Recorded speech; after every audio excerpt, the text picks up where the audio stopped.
Sa Biblia, madalas nating maririnig ang mga salitang kaluluwa at espiritu.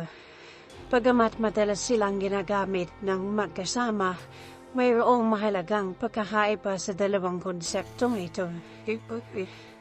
Ang kaluluwa ay tumutukoy sa ating buhay na prinsipyo, ang bahagi sa atin na nagbibigay ng kamalayan, damdamin at kalooban. Ito ang bahagi natin na nag-iisip, nararamdaman at nagdedesisyon. Samantala, ang espiritu ay ang bahagi sa atin na nag-uugnay sa atin sa Diyos. Ang ating kakayahan na magkaroon ng relasyon sa Kanya at upang maunawaan ang Kanyang kalooban. Sa pamamagitan ng pagsusuri ng mga bersikulo mula sa Biblia, mas malinaw nating maunawaan ang pagkakaiba ng kaluluwa at espiritu. Ang kaluluwa ay ang ating paloob na mundo, habang ang espiritu ay ang ating connection sa Diyos. Ang kaluluwa ay ang bahagi sa atin na namamatay, habang ang espiritu ay ang bahagi sa atin na maaring mabuhay magpakailanman. Kapag nagsasabi tayo na ang kaluluwa ay nalulungkot, tumutuhoy tayo sa ating emosyonal na estado. Kapag nagsasabi tayo na ang espiritu ay nagdanais ng Diyos, tumutuwa tayo sa ating pagnanais sa magkaroon ng mas malalim na relasyon sa Diyos. Mahalagang tandaan na ang mga konsepto ng kaluluwa at espiritu ay komplikado at may iba't ibang interpretasyon sa iba't ibang tradisyon sa loob ng Kristyanismo. Ang paggunawa sa mga konseptong ito ay maaaring makatulong sa atin na mas maunawaan ang ating sariling kalikasan at ang ating relasyon sa Diyos. Narito ang ilang mga bersikulo na napapakita ng dalawang konseptong ito. Sa Genesis 2, versikulo 7, at nilalang ng Panginoong Diyos ang tao mula sa alabo ng lupa at hinihingahan niya ng hininga ng buhay ang kanyang mga butas na ilong at naging isang kaluluwa ang tao.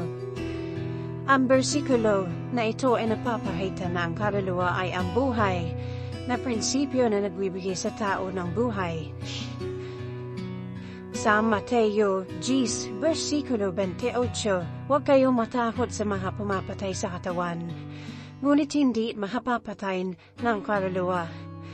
Kundi matakot kayo sa makapapatay ng kaluluwa at katawan. Dito binibigyang diin na ang kaluluwa ay may kakayahan mabuhay magpakailanman, kahit na ang katawan ay mamamatay. Sa unang Tesalonica, versikulo 5:23, at ang Diyos ng kapayapaan ay gawin banal kayo ng lubusan at sana'y maingatan na inyong espiritu, kaluluwa at katawan ng walang kapintasan sa pagdating ng ating Panginoong Hesukristo. Ang bersikulo na ito ay napapakita ng kaluluwa ay isang mahalagang bahagi ng tao, kasama espiritu na at katawan. Sa 1, versikulo 4:24, ang Diyos ay espiritu at ang mga sumasamba sa Kanya ay dapat sumamba sa Kanya sa espiritu at katotohanan. Ang bersikulo na ito ay nagpapakita na ang Diyos ay espiritual at ang mga sumasamba sa Kanya ay dapat sumamba sa Kanya sa espiritu. Makikita sa Roma, Kapitulo 8, versikulo 16. Ang espiritu mismo ay nagpatutuos kasama ng ating espiritu at tayo ay mga anak ng Diyos. Dito pinapakita na ang espiritu ng tao ay may kakayahang makapag-ugnayan sa espiritu ng Diyos. Sa unang Korinto, Kapitulo 2, versikulo 11, sapagkat sino sa mga tao ang nakakaalam ng mga bagay ng tao, kundi ang espiritu ng tao na nasaan niya.